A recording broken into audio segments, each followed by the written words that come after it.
카타르 월드컵이 3일 앞으로 다가왔습니다. 이 월드컵과 같이 글로벌 스포츠 행사 진행이 되면은 아마 관련주들 찾으시는 분들 많을 텐데요. 이 스포츠 방송을 보면 가장 먼저 떠오르는 게 치맥, 아마 치킨과 맥주가 아닐까 싶습니다. 오늘은 박소영 뉴스캐스터가 이 관련된 내용 정리했습니다. 박소영 캐스터, 이 치맥 관련주들 흐름 어떤가요? 네, 2022 카타르 월드컵의 개막이 사흘 앞으로 다가오며 전 세계인들의 시선이 쏠리고 있습니다. 이번 카타르 월드컵은 겨울에 열리는 첫 월드컵이자 역사상 최초로 중동 지역에서 열리는데요.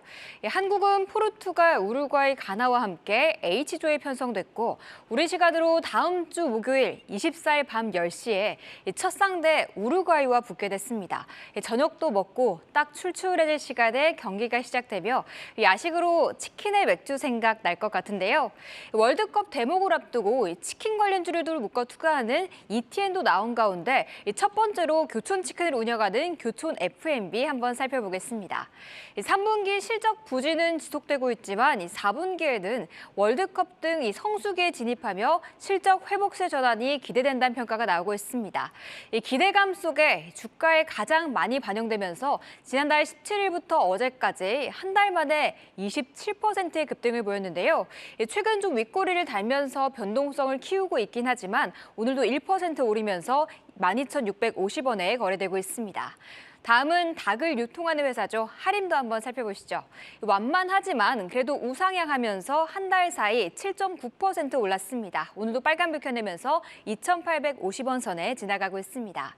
치킨의 짝꿍, 주류 관련주인 하이트진로와 롯데칠성도 관련주로 묶이고 있는데요. 하이트진로는 맥주 테라를 출시한 지 3년 4개월 만에 누적 판매량 30억 병을 넘겼다고 합니다. 이렇게 리오프닝 효과가 나타나곤 있지만 내년에는 일회성 비용이 예상되면서 실적이 순탄치 않을 전망인데요.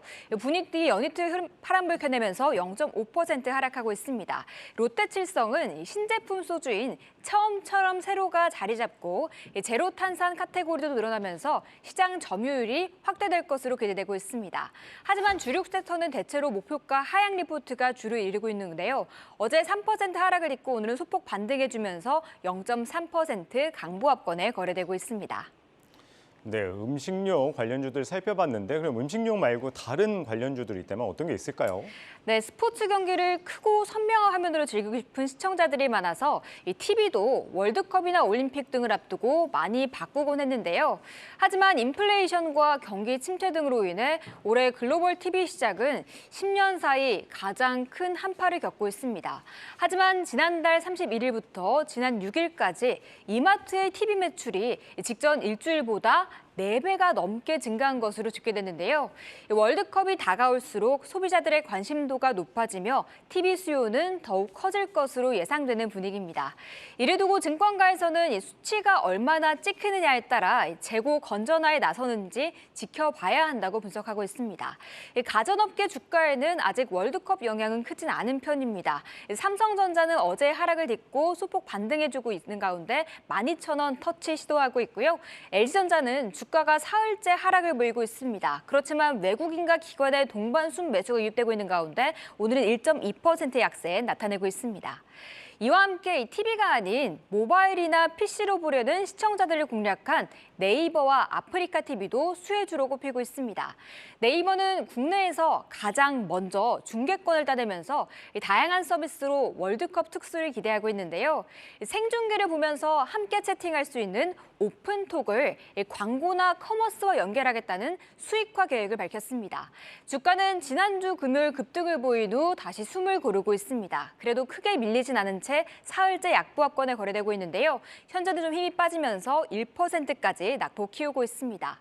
아프리카 TV도 3회 연속으로 월드컵 중계권을 따낸 회사입니다. 월드컵 방송 외에 콘텐츠 다양화로도 승부수를 띄우면서 신규 이용자의 잔존율을 높이고 유료 결제 이용자를 늘리는 선순환을 기대하고 있는데요.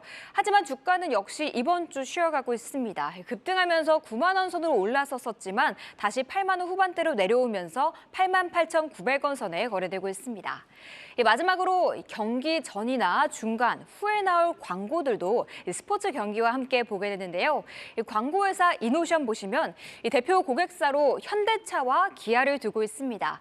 이 두 회사는 피파의 공식 파트너로 월드컵 관련 마케팅 권한을 보유하고 있는데요. 이에 대해 이베스트에서는 2018 러시아 월드컵 기준 매출 총 이익 기여 수준이 100억 원 이상이 될 것이라며 4분기 국내외 신차 마케팅이 강화될 것이라는 점도 긍정적으로 보고 있다고 평가했습니다. 그렇지만 주가는 큰 수익률을 내지 못하고 있습니다. 한 달 내내 좀 가로로 기고 있는 편인데요. 약보합권에서 움직이다 강보합권에서 움직이다를 반복하는 가운데 오늘은 0.7% 오르고 있습니다. 네, 오늘은 3일 앞으로 다가온 카타르 월드컵 관련 수혜주에 대해서 알아봤습니다. 박소영 뉴스캐스터였습니다. 잘 들었습니다.